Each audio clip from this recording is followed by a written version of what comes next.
মনকে বুঝাইলে বোঝে না ধর্ম কাহিনী। লালন সাইজির 100 গান নিয়ে একটা আর্কাইভ করার ইচ্ছে আছে আপনার? এটা আসলে অনেক দিন ধরেই আমার ইচ্ছা, তো সেই ইচ্ছাটাকেই আসলে পূর্ণতা দিতে চাই। সঙ্গীত হচ্ছে সাধনার একটা জিনিস। 20 বছরের সবচেয়ে বড় প্রাপ্তি এবং সবচেয়ে দুঃখের বিষয় কি? অপ্রাপ্তি আমি বলবো না আপু, সবকিছুই প্রাপ্তি। আমার কোনো বাধা মনে হয়নি আমার বাবার, কারণ আমার বাবা গুরু রেখে গান শিখেছেন। মায়ের গল্প একটু শুনতে চাই। আমার মা একদম সহজ সরল গ্রামের সাদামাটা একজন মানুষ। আমি এবার ঘরের মানুষটার কথা জানবো। আমাকে সবসময় আমার বাবার মতো এগিয়ে দেন।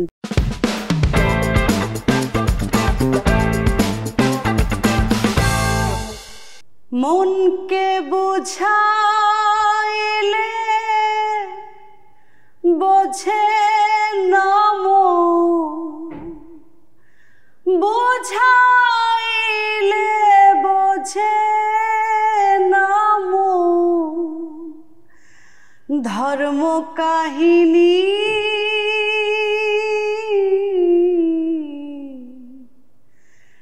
বিষয় বিষে চঞ্চলাম দিবারজনী।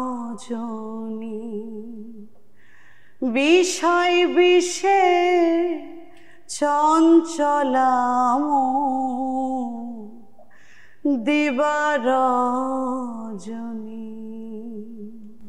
অনবদ্য, এক কথা অনবদ্য। প্রিয় দর্শক, ICCL প্রেজেন্স TBS স্পটলাইটে আমার সঙ্গে রয়েছেন আজ লালন কন্যা, যার গানের সুর আমাদেরকে সবসময় মোহিত করে, ভাবায় এবং তার সেই সহজ সুন্দর সুর আমাদেরকে অন্য একটি জগতে হারিয়ে নিয়ে যায়। আর আমরা সবাই জানি আমাদের দেশের গান, অর্থাৎ আমি বলছি লোকসঙ্গীতের কথা, আমাদের সেই লালন কন্যা যেহেতু আজকে আমাদের সঙ্গে রয়েছেন, একটা দারুণ সময় কাটবে তার সঙ্গে আড্ডায়। কেমন আছেন? আলহামদুলিল্লাহ, খুব ভালো আছে। শুরু করতে চাই শ্রদ্ধেয় ফরিদা পারভিনকে স্মরণ করে, এবং তার স্মরণে তাকে ট্রিবিউট করে আপনি একটা চমৎকার প্রোগ্রাম করেছেন, সেই প্রসঙ্গ নিয়ে আগাতে চাই। আসলে ফরিদা পারভিন ম্যাম ছিলেন একজন লালন সম্রাজ্ঞী, লালন সাধক যাকে বলা হয়।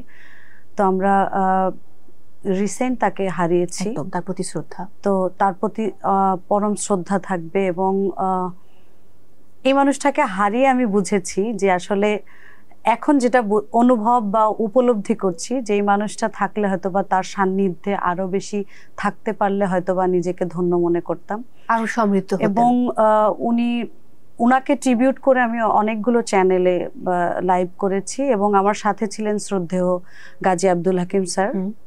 তো সব মিলিয়ে এই মানুষটাকে হারিয়ে আমাদের দেশ, আমাদের সংস্কৃতি অঙ্গন অনেক বড় ক্ষতির মুখে আমি মনে করি। একেবারেই তাই, একেবারেই তাই। একটা ব্যাপার বলতে চাই, আজকে আমরা মানে ব্যক্তি বিউটির গল্প শুনবো, একই সাথে সঙ্গীত শিল্পী বিউটির গল্প শুনবো। এই বিউটি শুধু নামে তো বিউটি না, তার সুরে বিউটি রয়েছে, মানুষটি খুবই বিউটিফুল। এটা আমাদের ভালোবাসা। একদমই তাই। কিন্তু জীবনটা এতটা সহজ ছিল না বিউটির, জীবনটা অনেক কঠিন ছিল। বাবার যুদ্ধ, মুজিবুর রহমান বাবা, শ্রদ্ধেয় বাবা, তার যুদ্ধটা অনেক বেশি ছিল। একটু পেছনে ফিরে তাকাতে চাই, সেই মোড় ভাঙা গ্রাম চুয়াডাঙ্গার, সেখানকার মেয়ে, যে গ্রামে এতটাই প্রত্যন্ত অঞ্চলে যে গ্রামের মানুষ একজন মেয়ে গান গাইছে সেটাকেই মনে করতেন যেটা একটা গর্হিত কাজ, এবং বাবা সহযোগিতা করছে, জাহান্নামে চলে যাচ্ছে একসাথে। একদম। সেই গল্পগুলো কেমন ছিল বিউটি আপু? আমি যদি এটা বলতে হয় তাহলে আমি বলবো পুরাটা আমার বাবার জন্য, কারণ এই যে স্ট্রাগল যে ব্যাপারটা পুরাটা আমার বাবার। কারণ যখন আমি এই পরিস্থিতিতে পড়তাম, আমাদের গ্রামে একদম মফস্বল একটা গ্রাম, সেখানে গান করবে একটা মেয়ে, এটা আসলে অনেক মানে দুঃসাহসের একটা ব্যাপার। তো এই ব্যাপারটা যখন উঠতো বা একটু প্রবলেমের সম্মুখীন হয়েছি, বাবা আমাকে একটা কথাই বলতো যে অনেকেই অনেক কথা বলবে, তোমার কোনো কথায় কান দেবার দরকার নাই, তুমি যে কাজটা করছো সেটা সৎভাবে তোমার পরিশ্রম দিয়ে সেটাকে তুমি এগিয়ে যাও, বাকিটা আমি সামলে নিব। তো সেটাই বললাম যে আমি যতটুকুই আজকে করেছি, বা আজকে একজন ক্ষুদ্র শিল্পী হিসাবে আজকে যা কিছু, এটা তো অবশ্যই আল্লাহ তাআলা নিজে হাতে করে দিয়েছেন এবং ওসিলা মারফত আল্লাহ তাআলা সবাইকে দেন। তো আমার বাবা ছিলেন আমার পাশে সব সময় এবং সমস্ত ঝড় বিপদ সবকিছু সামলিয়েছেন অনেক যত্ন করে। আমি শুধু এগিয়ে গিয়েছি মসৃণ একটা পথে। বাবার প্রতি শ্রদ্ধা। আমার খুব ইচ্ছে করছে, আমার সৌভাগ্য হয়েছে বিনোদন অঙ্গনের অনেকের বাবা মায়ের সঙ্গে ইন্টারভিউ করার, একসাথে দুজনকে পেয়ে। যদি কখনো সুযোগ হয়, হয়তো বাবা দিবসেও হতে পারে, তখন আমি মানে বাবা এবং মেয়ের একটা ইন্টারভিউ একসাথে করতে চাই। আমি হয়তো নক করবো, এটা আমি মাথাতে নিলাম। আমি আরো গল্প শুনতে চাই। আমি শুনেছি ঢাকাতে আসা হতো, হয়তো উপজেলা জেলা পর্যায়ে জয়লাভপুরে, তারপর ঢাকায় যখন আসতেন অনেক সময় হয়তো খানিকটা সেখানে এক ধরনের প্রতিযোগিতার মাঝে হয়তো কিছু জটিলতা থাকতো, আমি সেই ভাষাটা ব্যবহার করতে চাই না, এবং তারপর ফিরে যেতে হতো খালি হাতে। তখন কতটা আপসেট হতেন, ডাউন ফিল করতেন? আমি তখন তো খুব ছোট ছিলাম, হয়তো সরল মনে অনেক বেশি কষ্ট পেতাম, কাঁদতেন, কিন্তু কাঁদতাম এবং বাবা আমাকে সাথে সাথে সাহস যোগাতেন এবং আমার বাবা বলতেন যে এই পরাজয়টা তুমি এখানেই রেখে সামনে কিভাবে এগোতে হবে সেটা চিন্তা করো, এটা জীবনটা মাত্র শুরু। বাবা এই ভেবে আবার নতুন উদ্যমে গান শেখানো শুরু করতেন বা আমাকে বিভিন্ন ওস্তাদজির কাছে নিয়ে যেতেন। তো ওইটা আসলে ওইভাবে উপলব্ধি করতেই দেয়নি বাবা। দারুণ। 2005 থেকে 2025, 2 দশক, 20 বছর পার হয়ে গেছে। তখন বিউটি খুব ছোট্ট ছিল, এখন আস্তে আস্তে সে বড় হয়েছে, যৌথ জীবন যাপন করছে, সেই গল্পেও আমি যাব। কিন্তু এই 20 বছরের সবচেয়ে বড় প্রাপ্তি এবং সবচেয়ে দুঃখের বিষয় কি, অপ্রাপ্তি কি? আমার কাছে অপ্রাপ্তি আমি বলবো না আপু, সবকিছুই প্রাপ্তি। 2005 সালের পর থেকে জীবনের মোড়টা, যে মেয়েটা একদম একটা গণ্ডির মধ্যে বড় হয়েছে, চুয়াডাঙ্গা জেলা কেশবপুর গ্রামে, তার একটা আলাদা জগৎ ছিল। ছোট একটা গণ্ডির মধ্যে যে মেয়েটা বড় হয়েছে, সেই মেয়েটা ওখান থেকে কখনো ভাবেনি যে এত বড় একটা স্থান অর্জন করবে বা এত বেশি মানুষের ভালোবাসা অর্জন করব। তো সেই থেকে যদি আমি প্রাপ্তির কথা ধরি, যে এটা আমার কাছে এখনো স্বপ্নের মতো মনে হয়। আমার কাছে মনে হয় যে যা কিছু আমি পেয়েছি, যা কিছু করেছি, সব হয় না যে বাবা মার দোয়া এবং বাবা মার অনেস্টির কারণে হয়তোবা আল্লাহ তাআলা আমাকে নিজে দিয়েছে। একেবারেই তাই, এটা আমি মনে প্রাণে বিশ্বাস করি।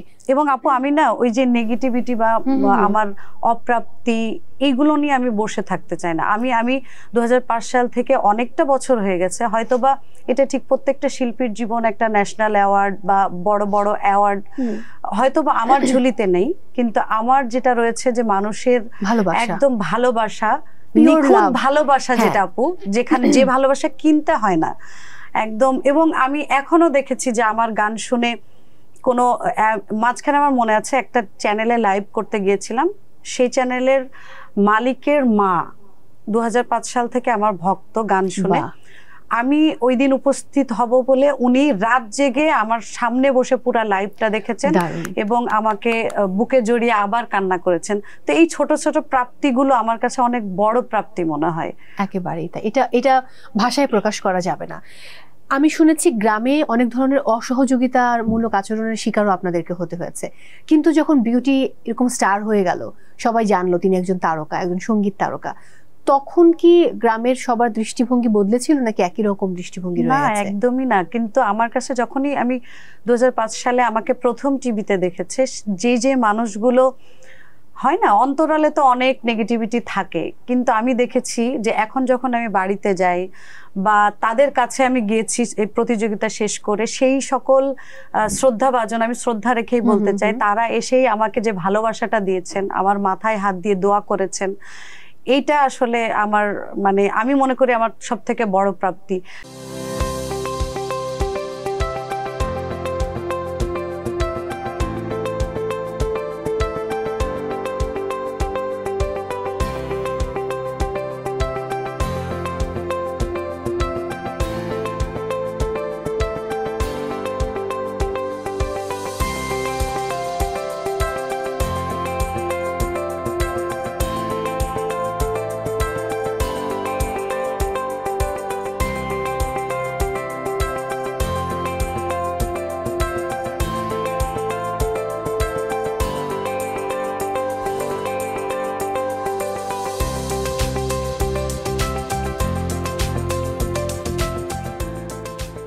যে হয় না সবকিছু তো কথার জবাব কথা দিয়ে দিলে হয় না, হয়তো বা এই অবস্থানটা ক্রিয়েট করতে পেরেছি বলে ওনাদের হয়তো বা ভুল বোঝাটা, বা আমি বললাম না যে আমার কোনো বাধা মনে হয়নি আমার বাবার কারণে। সবকিছু যেন উনি খুব সুন্দরভাবে মসৃণভাবে আমাকে, আমার পথটা খুবই মসৃণ ছিল। সকল বাবা যদি এমন হতো, এই সাপোর্টটুকু করতো, তাহলে জীবন আর অনেক সুন্দর হতো। একদম। এই মুহূর্তে একটা গান শুনতে চাই, কোন গান শোনাবেন? আমার মৌলিক একটি গান। হ্যাঁ, নিশ্চয়ই। যখন তোমায় মনে পড়ে কলিজাতে কামড় মারে, যখন তোমায় মনে পড়ে কলিজাতে কামড় মারে, নিঃশ্বাস আমার বন্ধ হইয়া যায়, এভাবে কি বেঁচে থাকা যায় রে বান্ধব, এভাবে কি বেঁচে থাকা যায়। আরে বাহ, একদম কলিজায় গিয়ে লাগলো। কিছু সহজ উক্তি, মানে ভালোবাসার বহিঃপ্রকাশটা আপু যত সহজ ভাবে, এবং এই সহজ কথার যে গভীরতা, এটা আসলে অমূল্য। এবং এই গভীরতা দিয়েই, সহজ কথার গভীরতা দিয়ে মানুষকে খুব সহজে আকৃষ্ট করা যায়। আমি এবার ঘরের মানুষটার কথা জানবো। ভাই আজকেও এসেছেন আপনাকে নিয়ে, আপনার এখানে যেহেতু শো আছে, সেই মানুষটা সম্পর্কে যদি জানতে চাই, তাহলে সেই মানুষটা কেমন? নাম জানবো তার? সেই মানুষটার কথা যদি বলতে হয় আপু, আমি যেমন আমার বাবার কাছে পরম যত্নে ছিলাম, মানে একদম ফুল ফ্রিডমে চলতাম, যে আমার কোনো কিছুতে কোনো বাধা নেই। আমার কাছে এখনো মনে হয় যে সংসারটা মনে হয় আমি করি না, মানে আমার হাজবেন্ড, মানে আমি অনেক কৃতজ্ঞতার কাছে যে তার কথা হচ্ছে, তার প্রফেশন থেকে যদি আমাকে একটু সময় বের করে আমাকে সময় দিতে হয়, আমাকে সব সময় আমার বাবার মতো এগিয়ে দেন, যে তুমি মসৃণ ভাবে পথ চলো, তোমার কোথায় কোন হেল্প লাগবে শুধু আমাকে বলো। মানে আমার 2টা বাচ্চা সামলানো থেকে শুরু করে, বাচ্চারা এখন স্কুলে পড়ে, তো আমার যখন প্রোগ্রাম থাকে বা আমার কোনো কাজ থাকে, যদি আমার বাসায় তাদের দেখার জন্য মানুষ আছে, তারপরেও সে ওই মানে প্রেশারটাই আমার মাথায় দিতে চায় না। মানে আমার হাজবেন্ড এখন আমার কাছে সেটাই মনে হয় ব্লেসিং একটা ব্যাপার। এবং আমার বাবার পরে যদি আমার গানটাকে নিয়ে কেউ ভাবে এবং আমাকে বলে যে তুমি তোমার গানকে ফোকাস করো, এবং এই গানটাকে চর্চার মাধ্যমে যত দূরে নেওয়া যায়, সে সবকিছুর সহায়তা আমার হাজবেন্ড আমাকে করে। দারুণ ব্যাপার। ভাইয়ার নামটা জানতে চাই। হাসান ফেরদৌস আহমেদ সাগর। বাহ, মানে তার মনটা তাহলে সাগরের মতো বিশাল। তাই তাকে কখনো গান শোনানো হয়? মানে ভালোবেসে একটা তো রেওয়াজ করা হয়, রেওয়াজে তো তখন সে গান এমনিতেই শোনে বাসায়। একদমই, যখন আমি হারমোনিয়াম নিয়ে বসি, তানপুরা ছেড়ে রেওয়াজ করি, তখন তো শুনেই। আপনার গলায় তার পছন্দের গান সবচেয়ে কোনটি? আমার ভাবতে হবে, কারণ অনেক গানই, কারণ আমি যখনই কোনো প্রোগ্রাম থেকে আসি বা লাইভ শেষ করি, যে লাইভটা দেখেছে কিনা, যদি ভালো না হয় সেটাও বলে, ভালো হলেও সেটা বলে। তো ওর পছন্দের আকাশের হাতে আমি আমার একটা আধুনিক রাউন্ডে এই গানটা করেছিলাম। ওই গানটা একটু, হ্যাঁ অবশ্যই একটু শুনি।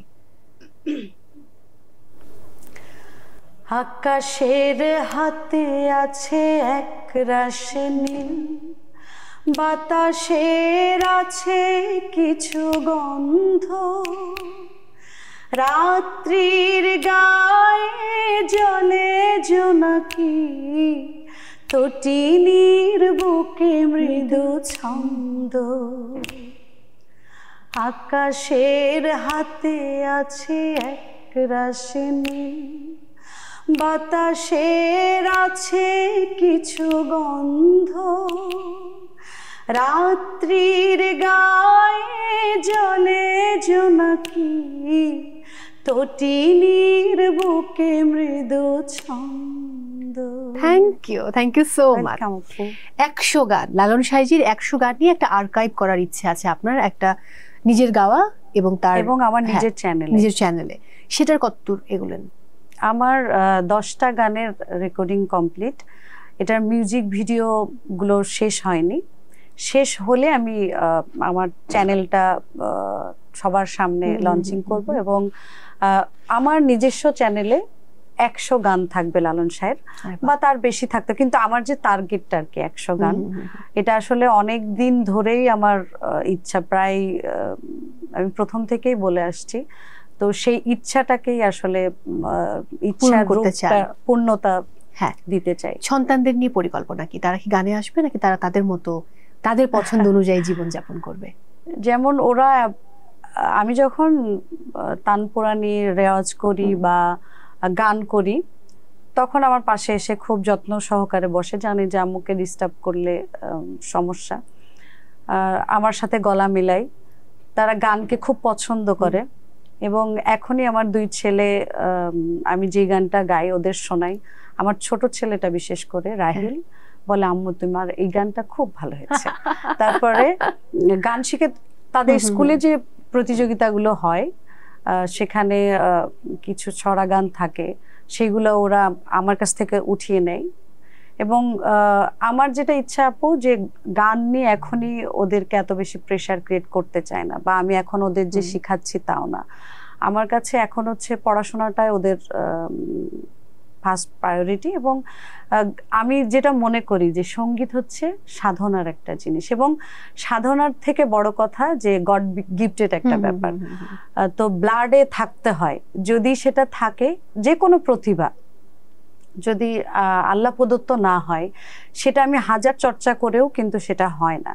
তো আমার কাছে মনে হয় যে আমার 2 ছেলের মধ্যে সেই হয়তো কেউ একজনের থাকবে, কিন্তু তারা পড়াশোনা করে তাদের, আমি কোনো কিছু চাপিয়ে দিতে চাই না তাদের, যে একদম আমাদের সাংস্কৃতিক অঙ্গনে শিল্পী হতে হবে, এটা কোনোভাবেই আমি চাই না। যেটা ভালো লাগে, যদি ওরা খুব ভালোবেসে করে সেটাতেও আমি বাধা দিব না। আগে পড়াশোনাটা শেষ করুক, তারা বুঝবে যে তাদের কোন সেক্টরটা ভালো লাগে, তারাই সেটা পছন্দ করবে। বাবার গল্প তো শোনা হলো, মায়ের গল্প একটু শুনতে চাই। আমার মা একদম সহজ সরল গ্রামের সাদামাটা একজন মানুষ, এবং আমার মা প্রচন্ড পরোপকারী একজন মা, যেটা আমার মার সব থেকে বড় গুণ। যে এমনও হয়, আমি ছোটবেলা থেকেই দেখে আসছি যে আমার বাসার আশপাশের যে দরিদ্র মানুষগুলো থাকে, আমার মা পারলে তাদেরকে না খাইয়ে আমি দেখিনি আমার মা কখনো খেয়েছে। তো এরকম, এটা অবশ্য আমরা সব ভাই বোন মার কাছ থেকে পেয়েছি। আর মা সবসময়, আমার মাও কিন্তু গান খুব ভালো গলা, কিন্তু ওইভাবে তো গানটা করে, কিন্তু আমার বাবাকে খুব সাপোর্ট করতেন। আমার বাবা গুরু রেখে গান শিখেছেন, খুব ভালো নজরুল গীতি করেন বাবা। তো আমার মার কথা ছিল, আমার বাবা যেহেতু আমাকে সবসময় গান শিখিয়েছেন, এবং শতভাগ সাপোর্ট ছিল যে বাবা যেটা সন্তানকে করাতে চাচ্ছেন, তো মার যেটা হয় পিছন থেকে যত সাপোর্ট বা যত সহায়তা করার মা করে। মা একটু অন্তরালে থাকতে পছন্দ করে। তার মানে বাবা মায়ের এই দুজনের সাপোর্টের জন্যই কিন্তু আজকে, এবং শুধু তাই না, আমাদের ভাই বোন সবাই, হ্যাঁ, এটা সবার প্রতি অনেক ভালোবাসা, কৃতজ্ঞতা। আমি অপার হয়ে বসে আছি। এই গানটা দিয়ে শেষ করতে চাই, তার আগে দর্শকদের উদ্দেশ্যে কিছু বলুন। দর্শকদের উদ্দেশ্যে একটা কথাই বলতে চাই যে দর্শকের ভালোবাসার জন্যই আমি বিউটি, এবং আপনারা আমার জন্য দোয়া করবেন যেন আমি সঠিকভাবে শুদ্ধ গানের মধ্যে থাকতে পারি, আপনাদের ভালো কিছু গান উপহার দিতে পারি। আপু, তোমাকে অনেক অনেক ধন্যবাদ, কারণ তুমি থাকলে আমার মনটা খুব ভালো হয়ে যায়। আর মানে যদিও খুব আমার মনে হলো যে অনেকক্ষণ গল্প করলাম খুব কম সময়, কারণ তোমার সাথে থাকলে সময়টা কিভাবে চলে যায় আমি জানি না। অনেক অনেক কৃতজ্ঞতা আপু, আপনি অসম্ভব ভালো মনের একজন মানুষ, এবং আপনার সঙ্গ বরাবরই আমি খুব উপভোগ করি। আমি চেষ্টা করেছি গতানুগতিক প্রশ্নের বাইরে গিয়ে ব্যক্তি বিউটিকে জানতে। বিদায় নিচ্ছি, তারপর গান শুনবো। ঠিক আছে দর্শক, বিদায় নিতে হচ্ছে আজকের মতো ICCL প্রেজেন্স টিবিএস স্পটলাইট থেকে। সবাই অনেক ভালো থাকুন, থাকুন আমাদের সঙ্গে। গান দিয়ে শেষ করতে চাই। আমি হয়ে বসে আছি,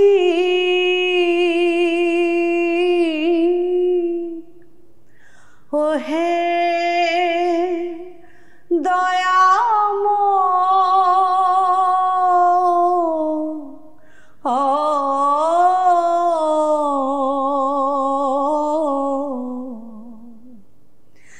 পারে